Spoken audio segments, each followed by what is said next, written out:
அப்புறமா நம்மளுக்கு இந்த ஃபார்ம் கொடுத்த பிஎல்ஓ ஆஃபீஸர் வந்து இதில் சைன் பண்ணுவாங்க. ஒவ்வொருத்தவங்களுக்கும் 2 ஃபார்ம் கொடுப்பாங்க. ஒரு ஃபார்ம் ஃபில் பண்ணி அவங்க எடுத்துகிட்டு போயிடுவாங்க. ஒரு ஃபார்ம் கம்பல்சரி நம்ம கையில் இருக்கணும். முதல்ல இந்த ஃபார்மை கொடுத்த உடனேயே இதை வந்து ஒரு 2 ஜெராக்ஸ் எடுத்து வச்சுக்கோங்க. ஃபார்ம் ஃபில் பண்ணதுக்கு அப்புறமும் ஒரு ஜெராக்ஸ் எடுத்து நம்ம கையில் வச்சுக்கோங்க. ஃபோனில் ஒரு ஃபோட்டோ எடுத்து வச்சுக்கோங்க. ஏன்னா இந்த ஃபார்முடைய டீட்டெயில்ஸ் ஃபில் பண்ணதுக்கப்புறமா இந்த இடத்துல நம்மளுடைய ஃபோட்டோ, கரண்ட் ஃபோட்டோ ஓட்டணும், பாஸ்போர்ட் சைஸ். சரிங்களா? பழைய ஃபோட்டோஸ்லாம் எடுத்து ஓட்டக்கூடாது. இப்போ நம்ம ரீசெண்டாக இருக்கிற ஃபோட்டோ இதில் ஓட்டணும் இன்ஷால்லா. சரிங்களா?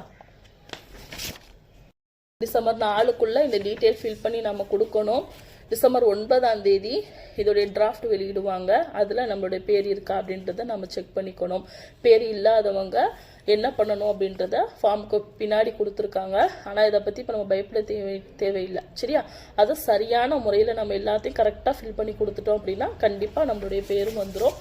ஓட்டு போடுறது நம்மளுடைய உரிமை. அதை யாருக்காகவும் இதுக்காகவும் நம்ம விட்டு கொடுக்கக்கூடாது. அதனால் இதை சரியான முறையில் பூர்த்தி செஞ்சு கொடுங்க.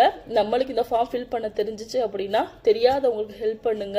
ஏன்னா இந்த ஃபார்மை பற்றி ஃபில் பண்ண தெரியாமல் எவ்வளவோ பேர் இருக்காங்க.